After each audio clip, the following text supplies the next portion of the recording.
With this film, Steven Spielberg takes a look at his own young life and his first steps into discovering cinema and becoming a filmmaker, whilst navigating his own family life and his own coming of age, to craft a film that truly captures, explores and celebrates everything cinema is and can be. Both joyous escapism, where we can get away from the stresses of life, but also windows into our lives and our emotions, and how films can really help us see the things that we feel in our lives and see the truth in our lives. And the way he wrote that, by exploring his family and the ups and downs there, with the emotions that come along with moving and the different relationships that are going on with different family members, as well as his own coming of age and trying to find his own footing in the world just as a person.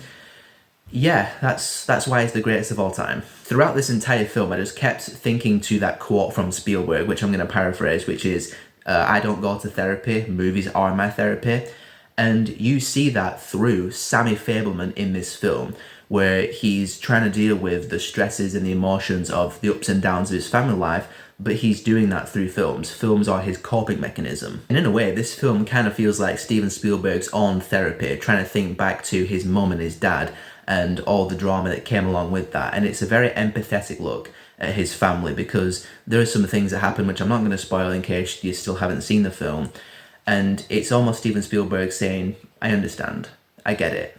And it's just really touching. It's a very touching family drama, as well as also a touching coming of age story at its core. At its very basic core, that's what The Fabelmans is. You're going to feel some emotions there just on that fundamental basic level. But if you're a film fan slash aspiring filmmaker, you're just going to appreciate it even more so because of what it says about cinema and film and how it translates to that as well. And it comes with that typically amazing message of follow your dreams and follow your heart no matter what. I'm a sucker for that message in films when it's done really well, and in The Fabelmans, it's done really well. If there's one thing that I could have added to The Fabelmans, it's more scenes of Sammy Fabelman slash young Steven Spielberg making films, because those scenes, you guys know me, I'm a sucker for films about films, films about the making of films, films about Hollywood, all that kind of stuff. I love seeing characters on screen making films.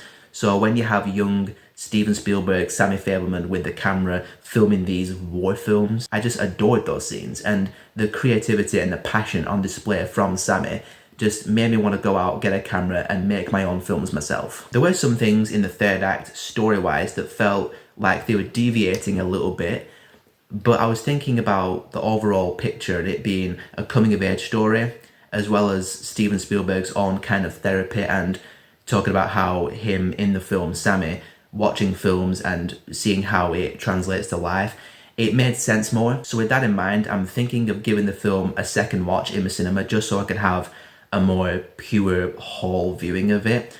But seriously, this is one of those films, the more I think about it, the more I adore it. Simply put, it's a film made by a film lover for film lovers. I'm a film lover and I loved this film.